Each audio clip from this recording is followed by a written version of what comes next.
Colin Powell once said, "There are no secrets to success. It's the result of preparation, hard work, and learning from failure."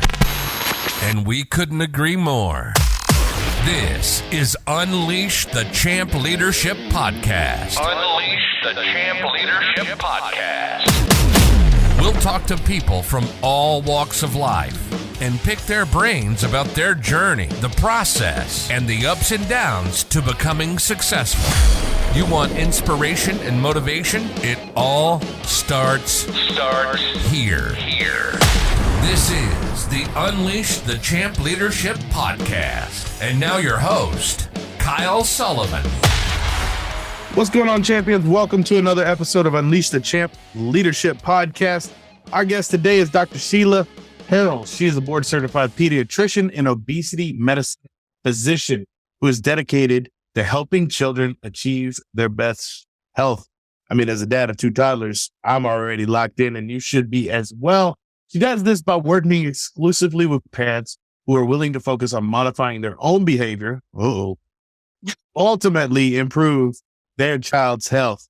Again, you're going to be impacted by this. I'm going to love this conversation. Dr. Sheila, thank you so much for being on the show today. Thanks for having me. I'm excited to be here. Now, in the bio alone, I can tell we go stomp on some toes today. But before we do that, who is Dr. Sheila Carroll behind the bio? Well, I am, it's funny. The first thing that came to me, I'm a middle-aged woman. I am 55 and I can't even believe that, to tell you the truth. The time has just blown by. But I am a mom. I have one son. I'm a daughter. My parents are still living and doing great. I am a sports enthusiast. I love sports. I also, I have a lot of hobbies. And I am, getting super passionate about trying to help our kids and our next generation coming through. Well, frankly, we help this generation, we help these parents, we help this generation of kids. That will help that generation, the next. It's our future, right? So the world that we're living in, the food environment we're living in, the screen environment, the modern environment we're living in is causing us mental health problems, physical health problems. And we just need to know how to stand up for ourselves and take care of ourselves. And we can do it. Yes and amen. We could shut this thing down right now, and that would be powerful enough. One of the things, 20 years in clinical medicine, I know that your story is, you saw a lot of sick kids, and a lot of that was lifestyle induced. So talk about that, maybe why you think that has come upon us, and then what made you go, okay, I'm going to shift, and this is really going to be like my mission in medicine is attacking this problem. Well, a couple things. I have my own personal story. As a child, I grew up in the 70s, and I was about 10 years old. And when was it? 1978. And that's when I started to notice that I weighed more than I wanted to, even as a kid myself. And so I struggled trying to figure out, what should I eat? What shouldn't I eat? How much should I eat? And I didn't really, because my parents would have done anything to help me, but they weren't given any guidance on that. They were told to limit my calories to 1,200 calories a day and then just get her to stop eating, and is what the doctor told mom. And so I've struggled myself. With it. And I know how much brain energy over the decades it took. And yes, I always played sports. I was always busy, but I always had this thing where I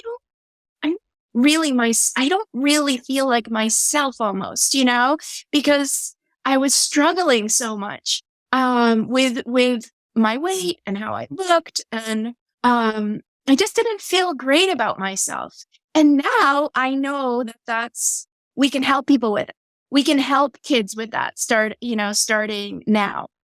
So yes, I was in clinical practice for a long time, more than 20 years. And a lot of that I worked in the hospitals, taking care of pretty sick kids.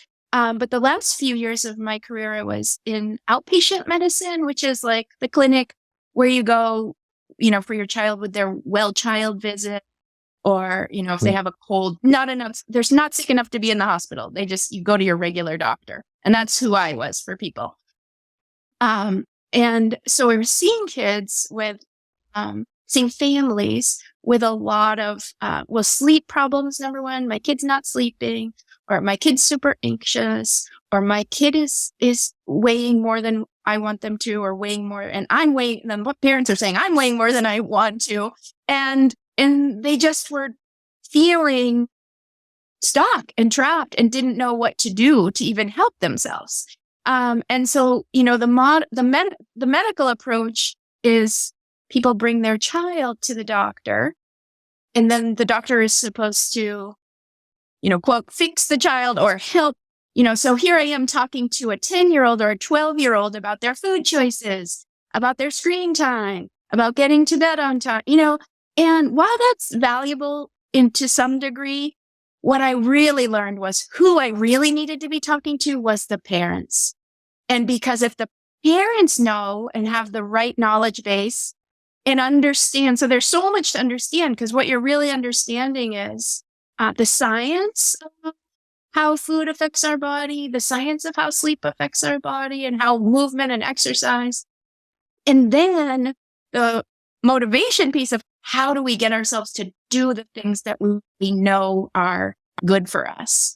And a little kid, a 10-year-old, 12-year-old kid, they can't do that. Their brain is not developed enough.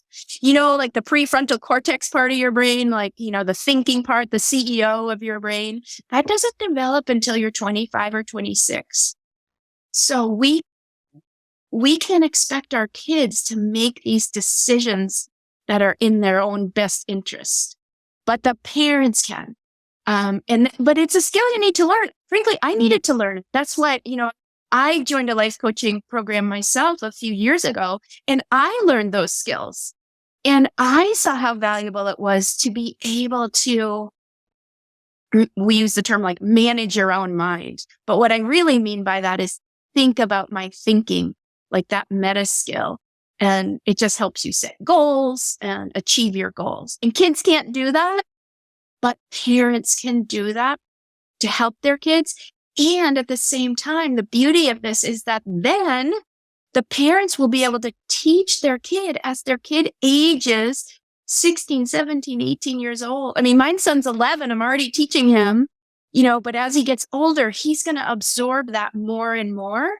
So he will, basically, cut off decades of his life having to figure this out for himself, because we're going to teach it to them early on.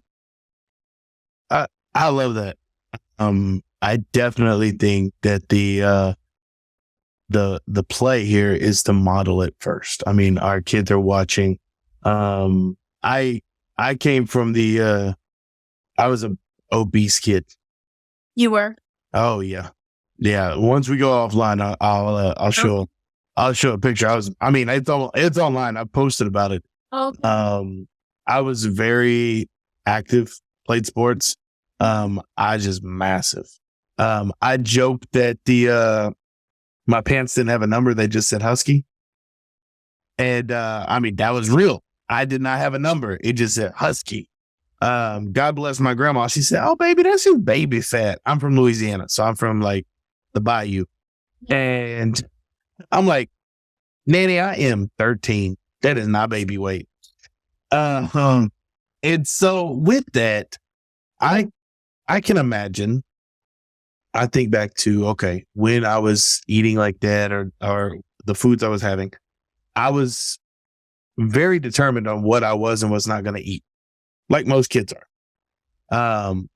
How can a parent start to shift, change, if the kid's maybe they're a little old and they just don't fit when you try to put something in front of them that they're not used to, and they just want to do pizza and chicken nuggets and, snack stuff. How can a parent start to change those habits? Well, I think the first thing is understanding why your child wants them. Of course they want that, and we need to have some compassion for them. Our human brains are wired to love that kind of food. We love that highly processed foods. Frankly, the manufacturers of those foods, have these very skilled scientists and whoever making these foods just so that we keep eating them and keep buying them to make money. They are not for our health, right? But so the first step is understand why your kid wants that food. And my kid wants it too, and so I'm just saying, I just say, of course he wants that. It's fine. However, as his parent, as a person who's in charge of his safety and health, I know that that's not healthy for him all the time. And so I just have, especially if your child is older, I frame it not from a weight perspective, but as a health perspective. Like, look, I'm not giving you beer. I'm not giving you drinks, cigarettes. I'm not giving you pizza every night or chicken nuggets every night or, this food. It's not good for you. It's not healthy for you. A little bit, fine, and then the parent, like you said, that model the behavior. And you really have to get, and it's totally possible, but get yourself to the place where you truly believe that eating this way, eating real, whole, unprocessed foods is the best thing for you and the best thing for your child, and you enjoy it, and it's who you are. You're not just doing this for a little while. You're depriving yourself of the other kinds of food. You are the person who's like, no, I'm choosing to eat this way because I love the way I feel, and I know it's super healthy for my kids, and this is the best thing for them. Yeah. I love that you mentioned, like, hey, sometimes, because we in our household we do donut Saturdays, and I go to the donut shop, may or may not take my daughter, and I mean, it's just, we know that it's about 2 hours of chaos after they eat those donuts, but it is really fun. But I think it's because they don't eat a whole lot of this stuff throughout the week that, like, I mean, it's like giving them crack. And I know that. And we just acknowledge that it's going to be a little wild morning. But it's really fun. And so I can imagine parents, I'm imagining my kids being a little bit older, and I'm going like, man, we got to have some conversations. In an age where it's like, you shouldn't talk about you don't put them down. And so you talk about things like weight and anxiety. Society may say, oh, how dare you? But it's important to be able to have those conversations. How do you help parents introduce these types of bigger conversations with, their older kids?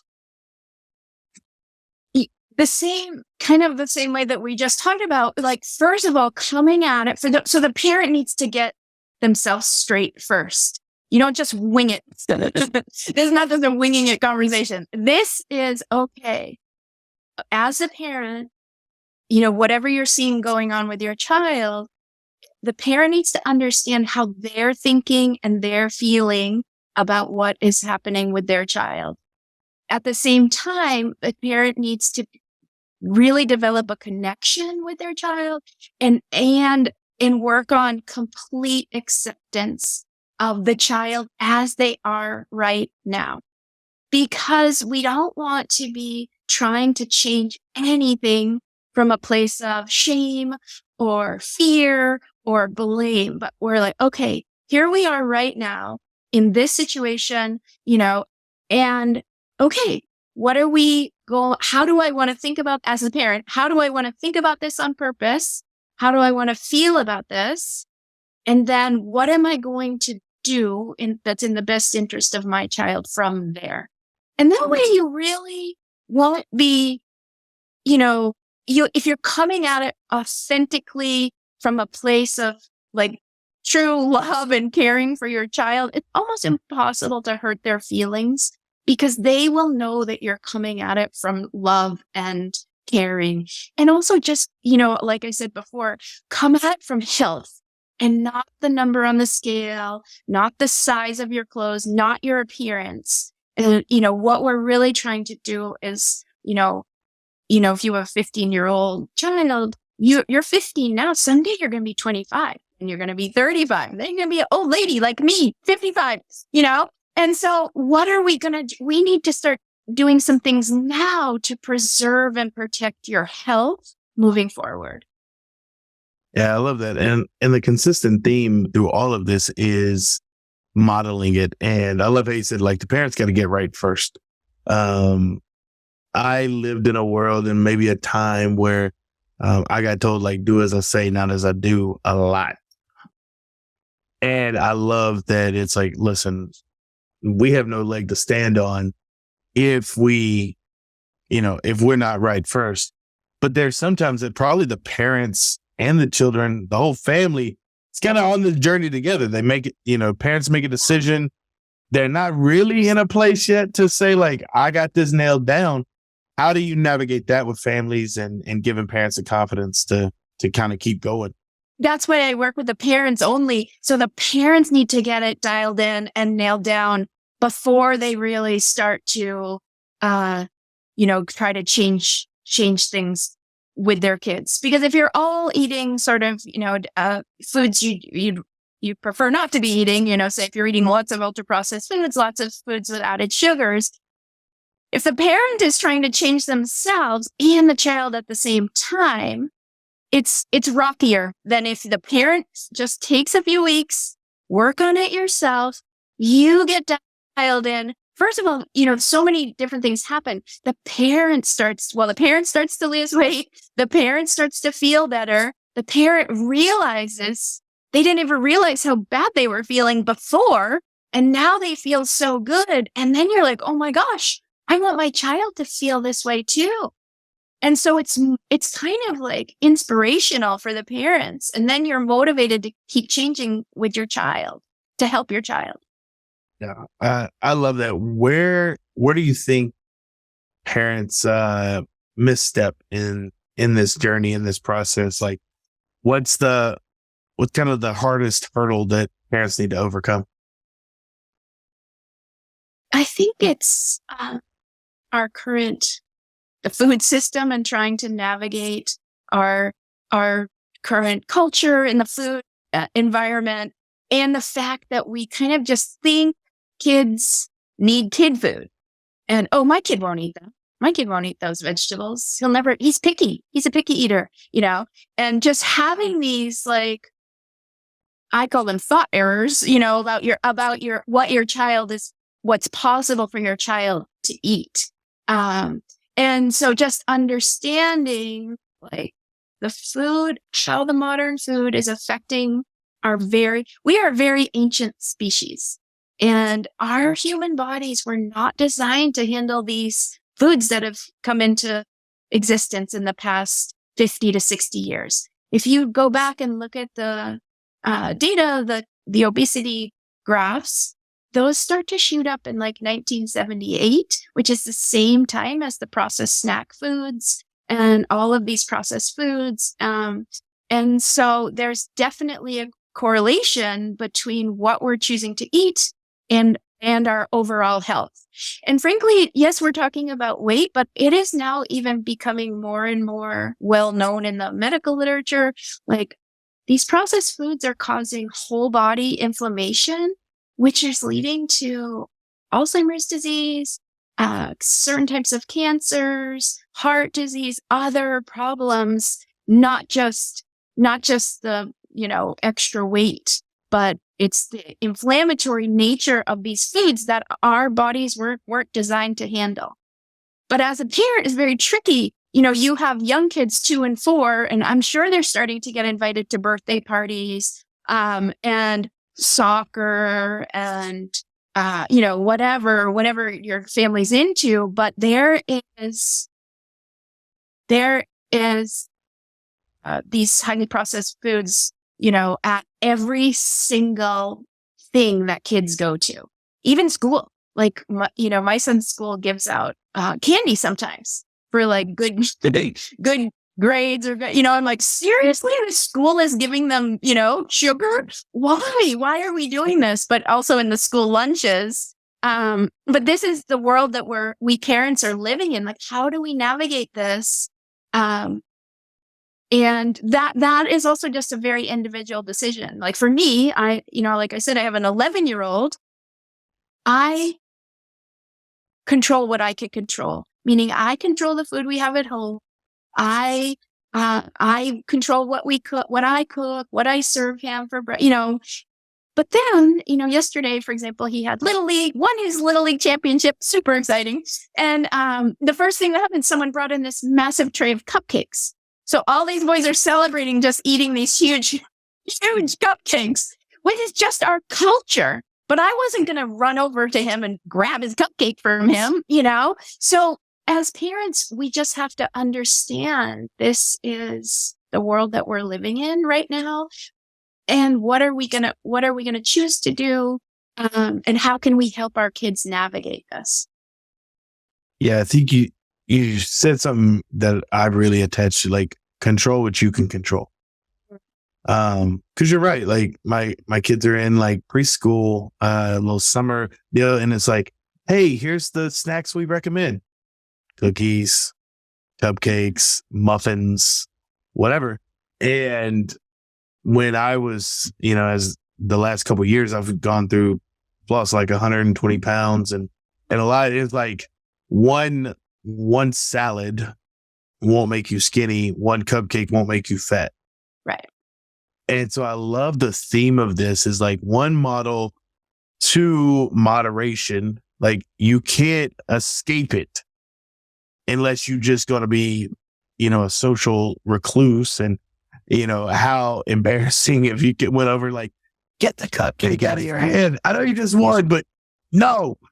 It's like, I mean, come on, man. Like, yeah. But I love the heart behind this. Like, even with the mentality that you teach and that you encourage parents to adopt, it's exponentially better than what most people are doing. Exponentially better because you are making a conscious effort. What do you love most about the work you do? I love the freedom people get when they feel free around their lifestyle choices. Like they get to a certain level of peace and freedom, like knowing I can eat that if I want to, but I don't have to eat that. And I don't feel controlled by food anymore. And I don't feel deprived if I'm not eating a cupcake or eating whatever, and also like, so when parents understand that, I know their kids will absorb that from them over time. And then those kids are going to understand how they can create their own peace and freedom very early on in their life. And it's not just about food. It's about any choice you make in your life, learning to think on purpose and learning to make choices that really align with your deepest values of who you are. Then you feel amazing. Then you can feel amazing, all the time. So that's what I love. Yeah. I love that. One of the things that came a mantra for me, cause I got a whole health fitness journey, multiple times over, is nothing tastes as good as fit feels. Yeah. And so in that, it's like, all right, I could eat that. Yeah. I could eat a lot of that. Yeah. But I like feeling fit. Yeah. And so I love that. I know one of the things that you offer to listeners is get on a call with you, but also to hear about the Healthy Habits for Family, the coaching group you have. Talk about that, the work you're doing there, and what some of the results folks are getting within that. Yeah. Well, I was just going to comment about what you just said, but my mind just went blank for a second. Oh, what you said was, you could choose to eat something, but you focused on the result you wanted or how you feel. I feel so good when I eat this way that I'm choosing not to eat them. So when you can get to that place, then you feel free, right? Like then you're just like, oh, okay, I'm choosing this. I don't feel deprived.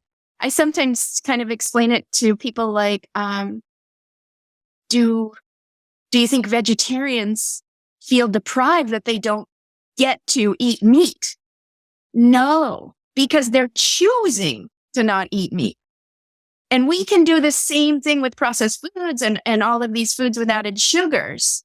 I didn't think that was possible for me. When I first heard like, or one strategy, that I use, a tool really is, for the parents to see how they feel, is to avoid flour and sugar, at least for like a month, or, see how it goes. When I first heard that, I thought like, who the heck, who lives like that, right?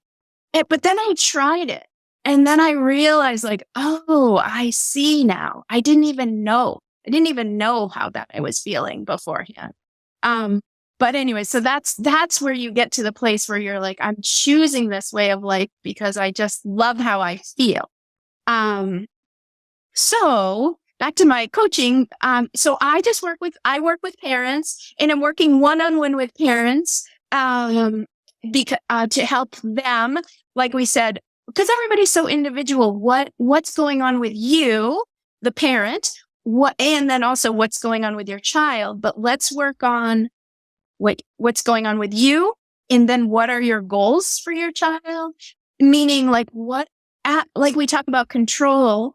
We talked about that earlier, Kyle. Like we can't control our kids. We sometimes think we should be able to, or but no, one human cannot really control another human. So we as parents need to understand how we are going to show up on purpose to be the parent we want to be, to kind of guide our kids.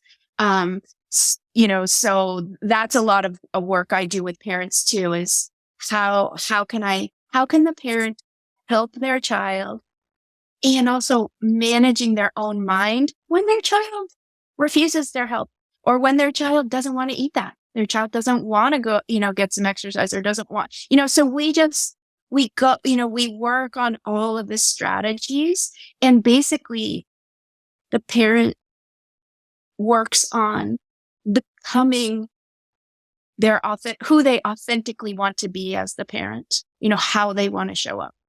It's so beautiful. Yeah. I love that. And for me, like I'm thinking back, what started my kind of lifestyle change, fitness journey, like I had worked out for years. I played sports. I was athletic. I justified my size because I was crazy strong.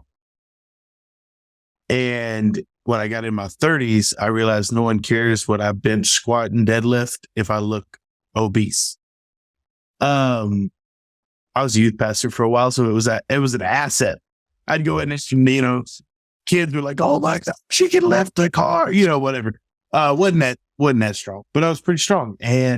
But for me, the anchoring and what I encourage folks to do when they jump on a journey is get something that's future, not just like, oh, I want to feel good now.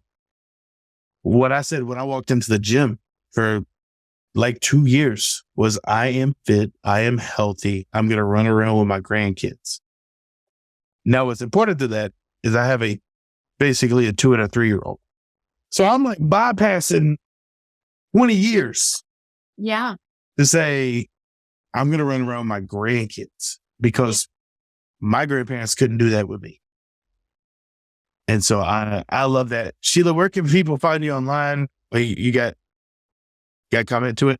Well, all I was going to say is what you're talking about. I use this with my clients too. And this is what was so powerful for me. You're talking about future self work. So future Kyle, future Sheila, who do I want to be? And what do I have to do now? Or what do I choose to do? What do I want to do now that's going to get me where I want to go? And here's the thing for us parents, that's a prefrontal cortex skill set our kids cannot do that for themselves. And so that when you are changing your habit or you are going on a health journey, like you mentioned, you need to have some relationship with future Kyle or future Sheila.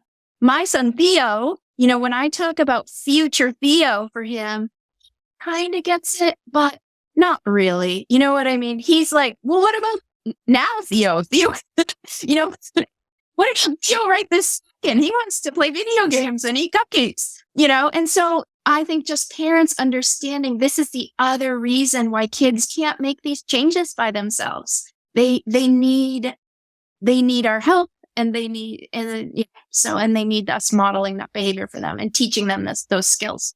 That's right. To teach, to model, to mentor them in the journey. I love that. Where can folks find you online? My website is SheilaCarrollMD.com, my full name. And yeah, that's the best place. And my email is through there. And perfect. Well, we'll link all that. We'll also link the website to book a call with you, to have a conversation. I know your heart's to serve and to help. And so thank you so much for doing that today on our show. But we got one more question for you before we get out of here. At Unleash the Champ Leadership Podcast, Dr. Sheila, we want to know what it means to be a champion to you. What it means to be a champion to me would be being unapologetically willing to be yourself. And no matter what that ends up looking for you as the parent and for the child, is to just live your life on purpose and just validate yourself from within and not look for outside validation. Like those people to me are like living, like champions. I love that. Thank you so much for being on the show today. Thank you for that. And as I knew I would, I really enjoyed this conversation. Thank you for your contribution. Thank you so much for having me. Yes, ma'am. You've been listening to the Unleash the Champ Leadership Podcast. Our passion is to talk to successful people and hear all about their journey and what it took to get there. We hope you've enjoyed the show. Make sure to like, rate, and review. We'll be back soon. But in the meantime, hit up the website at unleashthechamp.com. Find us on Instagram at Kyle J. Sullivan and hit up that Facebook page at Unleash the Champ. Remember, if you can't fly, then run. If you can't run, then walk. If you can't walk, then crawl. But by all means, keep moving.